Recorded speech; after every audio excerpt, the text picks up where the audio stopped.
Good morning class 12th। हम chapter 1 संबंध फलन के अंतर्गत कल हमने फलनों का संयोजन समझा था। देखिए ऐसे हम मैथमेटिकली आपको समझ में आ गया होगा, लेकिन अगर हम वैसे सोच के देखें तो फंक्शन जो होता है, फलन जो होता है, वो एक प्रकार का रिलेशन होता है। हम इसे एक और एग्जाम्पल से समझ सकते हैं। जैसे कि मान लीजिए क्लास 12th, ठीक है, क्लास 12th के सभी बच्चे हैं, उन सबको सबके अलग अलग रोल नंबर दिए गए हैं बोर्ड द्वारा, ठीक है। तो हमारे पास दो सेट हो गए, एक क्लास 12th के बच्चों का सेट है और एक क्लास 12th के बच्चों के रोल नंबर हैं।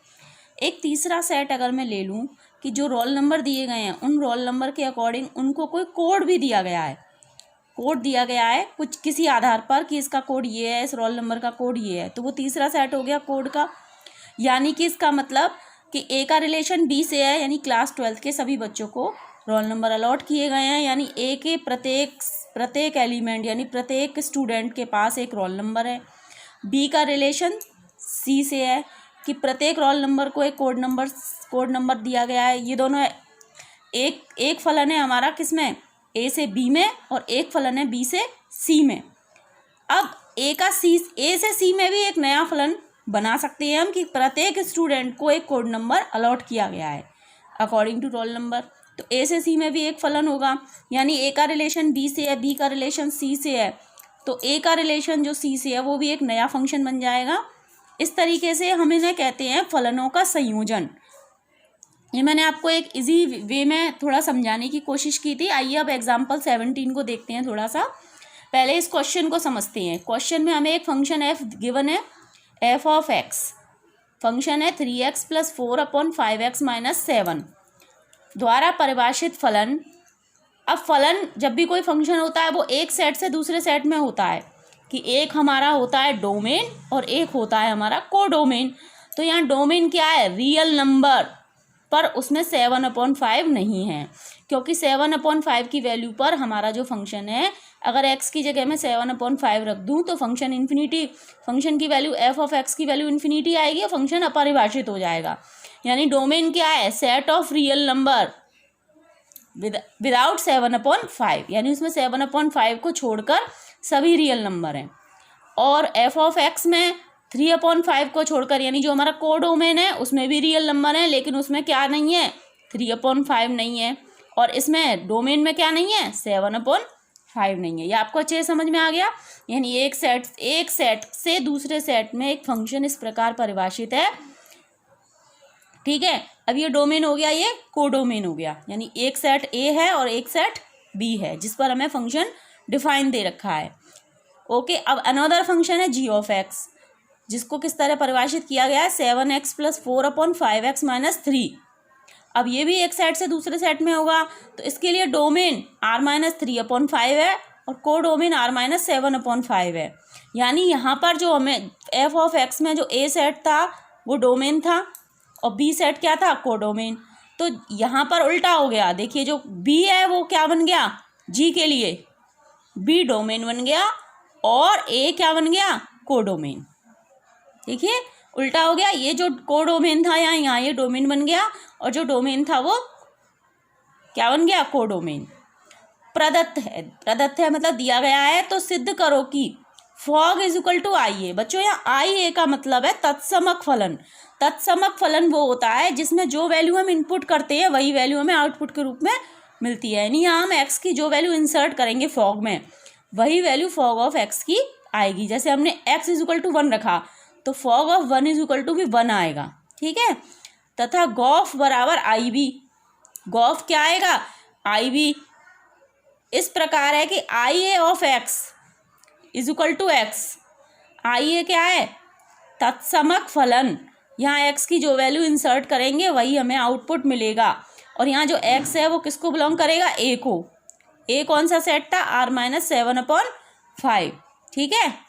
सॉरी, ए क्वेश्चन में गिवन है आपको r - 3/5, यानी यहाँ पर b लिखेंगे और यहाँ पर a लिखेंगे, यहाँ a लिखेंगे और यहाँ b लिखेंगे, ठीक है। क्योंकि a की वैल्यू आपको क्या गिवन है, r - 3/5 को वो a कह रहा है और r - 7/5 को वो b सेट कह रहा है, ठीक है।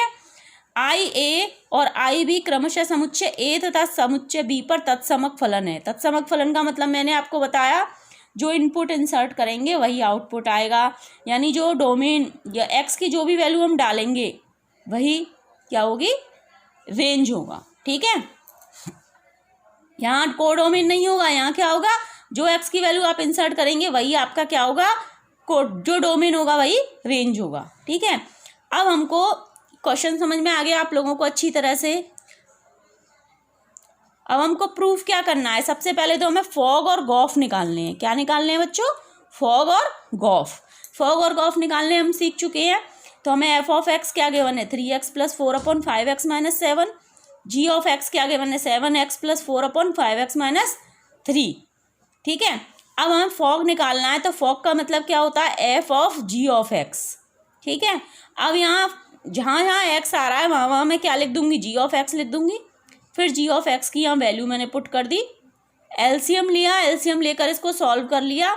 एलसीएम 5x - 3 आएगा, फिर 5x - 3 का 4 से मल्टीप्लाई हो जाएगा, 3 का 7x + 4 से हो जाएगा। तो ये 3 7 जा 21x, 3 4 जा 12, और यहाँ 4 का मल्टीप्लाई इससे करेंगे, 4 5 जा 20x - 12, और एलसीएम हो गया 5x - 3।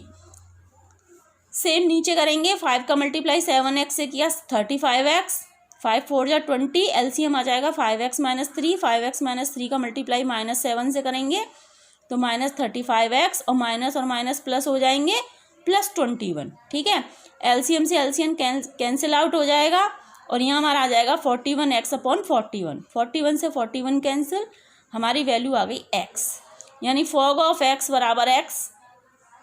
ठीक है, अब ये हमारा हो गया कोडोमेन। अब यहाँ हम x की जो भी वैल्यू इंसर्ट करेंगे x की वही वैल्यू हमें मिलेगी। ठीक है बच्चों, अब आइए आगे देखते हैं। इसी तरीके से अब हम क्या निकालेंगे, गॉफ निकालेंगे। तो गॉफ क्या आएगा, g of F of x. G of F of x का g of F of x, तो जी ऑफ एक्स क्या था, 7x। जी ऑफ एक्स हमारे पास था 7x + 4/5x - 3। अब यहाँ पर x की जगह मैंने क्या रख दिया, एफ ऑफ एक्स रख दिया। एफ ऑफ एक्स की वैल्यू पुट कर दी, वही एलसीएम लेके सॉल्व किया, तो ये भी किसके इक्वल आ गया, x के इक्वल। ठीक है, तो गॉफ ऑफ x भी क्या आ गया, x।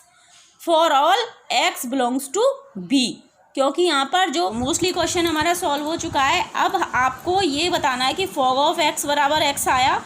अब आपको ये बताना है कि ये जो x है फॉग में x किसको, कौन से सेट को बिलोंग करेगा। तो देखिए, फॉग ऑफ x का मतलब है F of G of x।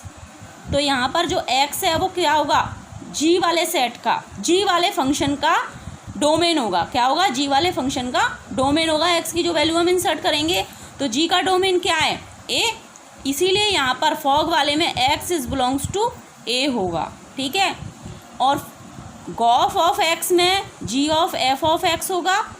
तो यहाँ पर x की वैल्यू क्या होगी, फंक्शन f की डोमेन, फंक्शन f का डोमेन क्या है, b, इसीलिए यहाँ पर x की वैल्यू जो होगी x बिलोंग्स टू b होगा। यहाँ पर हमें गिवन है क्वेश्चन में r - 7/5 a है, सॉरी a बराबर है r - 3/5 और b बराबर है r - 7/5। जो फलन f है वो r - 7/5 से r - 3/5 है, यानी b to a है, और जो फंक्शन g है वो r - 3/5 से r - 7/5 है, यानी सेट a to b है। इसको क्या बोलेंगे हम, आई ए। फॉग को क्या बोलेंगे हम, I A, where x is belongs to a, यानी a के जो भी हम अवयवों को इंसर्ट करेंगे वही हमारी फॉग ऑफ x की वैल्यू होगी। और गॉफ ऑफ को क्या बोलेंगे, क्योंकि ये b को बिलोंग कर रहा है, इसीलिए इसको क्या बोलेंगे, आई बी, यानी सेट b के जितने भी एलिमेंट हम यहाँ x के रूप में इंसर्ट करेंगे तो हमें गॉफ ऑफ x की वैल्यू भी वही एलिमेंट प्राप्त होगा। आई होप आपको ये क्वेश्चन समझ आ गया होगा। Thank you.